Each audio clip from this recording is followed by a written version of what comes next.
It's True here, and I'd like to discuss Nick Bostrom, Leonard Susskind, Frank Tipler, the nature of the universe, all kinds of stuff in 10 minutes or less. So bear with me. I'm not an expert on these theories, but I want to consider possible philosophical implications of these theories. So starting with the most conservative idea that the universe is some kind of a hologram.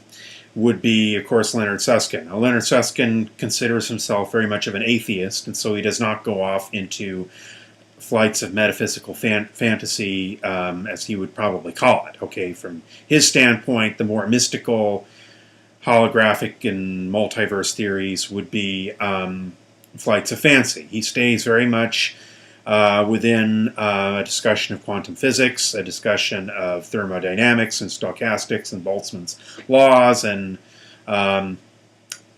he wrote a very interesting book a while ago on the universe as a hologram. He does not suggest that the hologram must have a programmer or a designer. This is not something that he believes. He seems to suggest that the laws of physics are as they are.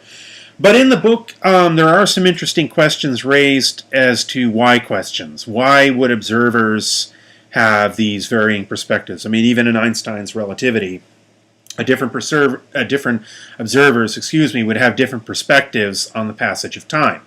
And in Suskind's own book, somebody falling through the event horizon of a black hole would have a different perspective on her own experience than another observer a ways away, and not just the passage of time, but the actual nature of the experience in terms of how much entropy, whether the body person makes it through the event horizon or not, and so forth, almost to seem to suggest actual differing perspectives on events. If reality itself can split in the way that Susskind suggests it does, then in what sense do we talk about one unified reality?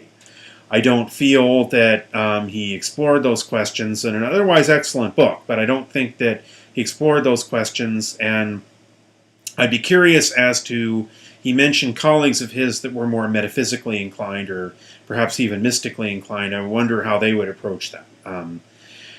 By the way, there's a book out there about how the hippies save physics that I think would maybe make an interesting complement on some of the metaphysical ideas that some physicists hold to that are often ignored by their more philosophically materialist inclined colleagues. Okay, but that's Susskind, and it was a very good book, a very good read, and I have to concede that of all the theories of quantum physics, from string theory to M theory, string theory to quantum loop gravity to Smolin's idea of a universe evolving through natural selection, that one, frankly, I understand the least, and that's okay, because it's a stretch to my brain.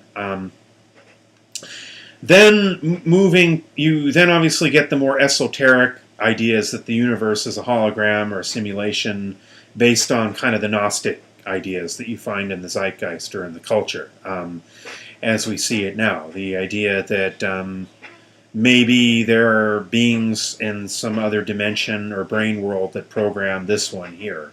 I don't know how that one would be testable.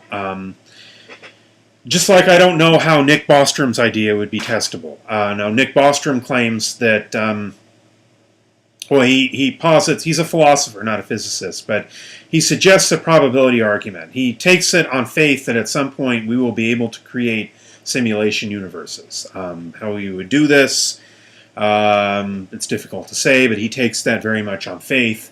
And then he suggests that, at some point, every John, Joe, or Harry will be able to create one, and so simulation universes will be very common. Therefore, by a probability argument, we should be living in a simulation universe, according to Bostrom. That's more likely that we're in a simulation universe than that we're in an actual universe. Now, Bostrom, unlike Susskind, and like maybe some of the neo-Gnostics, does postulate the idea that this universe would have a designer or something outside of the universe, not a traditional concept of God. Nick Bostrom very much would not believe in traditional concepts of religion, but like the Gnostics and like the some of the neo-Gnostics, he would presuppose or suggest a simulation with a simulator. Now, of course, who created that simulator would be an open question. Do you then presuppose that there is a real universe, or does that falsify the whole idea of a real universe in the way we define real? That's something that Bostrom may have written about that I haven't come across yet, but it's a question that I don't feel is that well addressed. I think that this idea is very pregnant for philosophy, whether it's true or not. And I'm agnostic on the question of the simulation universe or the holographic universe, but I think that there are philosophical questions that are addressed. One among them would be, if this is a universe as a simulation and a conscious one, unlike the, let's say, the more cautious idea of Susskind, but like maybe Bostrom would claim that it's a conscious one, to what purpose is this simulation put to effect? Remember that you might say it's a chance to create universes with life, that life tends to want to reproduce itself and create life. And of course it might be the missing link to Smolin's idea, at least Smolin's idea of a universe evolving through natural selection. But maybe instead of black holes spawning new universes, you might say that intelligent life or civilization spawn new universes. And that would fit very well with this theory, but maybe not in a naturalistic sense. But then with life creating life, life also creates additional suffering. With the creation of life, you also have created the moral responsibility that comes with life. And even the more traditional religious narratives, like, well, that if the universe is a simulation, they might claim it's proof of the divine, according to how their religion would interpret it, but then that very same question would need to be asked. Okay, if that particular religion is true, then what about the question of evil? What about the question of how to reconcile evil with omnipotence? It would still remain, in some ways, an even more potent question. At least in the case of Bostrom, you don't have the claim that the simulators or the creators of the universe are themselves omnipotent or all good or omniscient. So it's maybe less of a problem in that particular case. Then we get Frank Tipler, who I think is probably... now, there are physicists who say that his claims have been falsified. I don't know. But I think that maybe they haven't been completely falsified. It's possible that there's a future civilization that exists that then takes control of space-time and maybe causes the very Big Bang and the very evolution of the universe that leads up to it. And that super civilization might be an amalgamation of humans and other aliens and humans and aliens that all get together and someday create a super civilization. And maybe that's an explanation of why, well, in quantum physics, it's not very easy to understand why there'd be one unified timeline. But maybe if in the midst of all the different timelines, a sophisticated civilization is bound to evolve and then is bound to take control of space-time and cause all events to lead to itself, well, that might be an explanation of why we seem to perceive unitary time. Which is interesting, because in that particular case,